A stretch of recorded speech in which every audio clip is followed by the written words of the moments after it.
O Nicolás Maduro venceu hoje na Venezuela uma nova prova de fogo contra aquele presidente interino, entre aspas, imposto pelos Estados Unidos.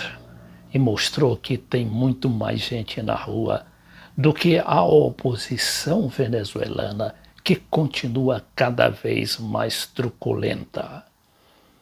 Maduro demonstrou não só unidade das Forças Armadas e unidade de mobilização popular, como também que tem controle de toda a situação, como demonstrou esta manifestação de hoje, transcorrida na maior calma e sem incidentes.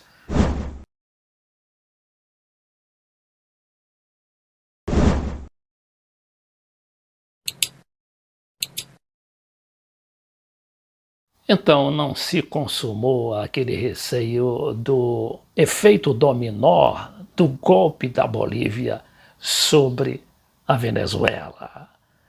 Mas ronda sim um perigo sobre a Colômbia, onde o presidente Ivan Duque não parece controlar a situação social cada vez mais efervescente por causa dos protestos estudantis contra a diminuição da verba para as universidades e as escolas, os salários achatados e o assassinato em massa de líderes sociais. O Ivan Duque vai ter também uma dura prova agora na quinta-feira, quando está convocada uma greve geral em toda a Colômbia e com a participação ativa dos estudantes. Mas voltemos aqui à situação da Venezuela para depois examinarmos o que está acontecendo na Colômbia. Nessa conclamação que ele faz na manifestação de hoje, que foi um fracasso diante da multidão que houve, convocada pelo Maduro, o Guaidó felicitou a presidenta interina da Bolívia, Janine Áñez, e disse: "Vocês se adiantaram, conseguiram o término da usurpação. Comemore então que nossa irmã Bolívia esteja transitando o caminho para a democracia." E a gente vê qual é a democracia lá na Bolívia, né? 8 mortos, 132 feridos e mais de 100 presos somente na manifestação de ontem, que foi protestar contra a derrubada do Evo Morales. Vejamos aqui o que diz a Globovision, que é uma televisão privada, não é a estatal Telesul. Fracassa convocatória de marcha nacional de Guaidó.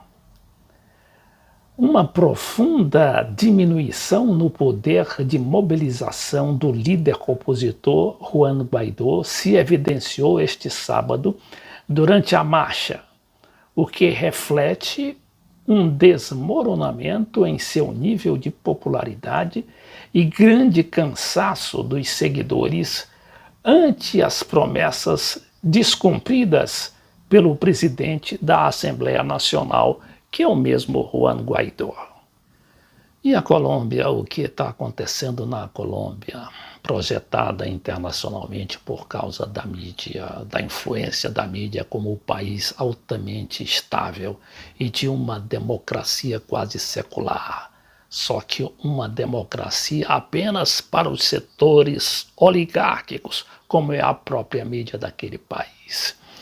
Eu peguei aqui um artigo da jornalista Inês Capdevila, do jornal La Nación. E ela diz: em que país será o próximo estagido? Estagido significa a explosão social. A pergunta que põe em suspense a região, toda a região latino-americana. Vamos ver o que ela fala da Colômbia. Depois dela falar dos protestos estudantis, da queixa e dos protestos também dos trabalhadores contra os baixos salários e a falta de investimento em programas sociais, ela diz que todo esse mal-estar será posto à prova na quinta-feira próxima, com uma greve geral convocada pelos sindicatos e apoiada pelos estudantes, organizados já num movimento próprio. E até por setores da igreja. Isso é importante, porque a Colômbia continua sendo um país muito católico. Está tão em suspense a Colômbia por essa greve, tão consciente de que a chama dos protestos regionais pode alcançar este país e desatar o incêndio que o próprio Duque, que é o Ivan Duque, presidente, chamou esta semana a não seguir o exemplo do Chile e da Bolívia. Esta mesma matéria da jornalista fala da situação no Brasil, não é? Essas reformas do Paulo Guedes, e também da Bolívia e até do México, mas se concentra sobretudo nesse risco de a Colômbia enfrentar essa nova explosão social. Mas tudo isso significa também o temor das grandes oligarquias, dos grandes setores da direita, com essas explosões sociais. Por quê? Porque elas têm um sentido. Elas não surgem do nada, e elas surgem justamente por causa da insatisfação, não é?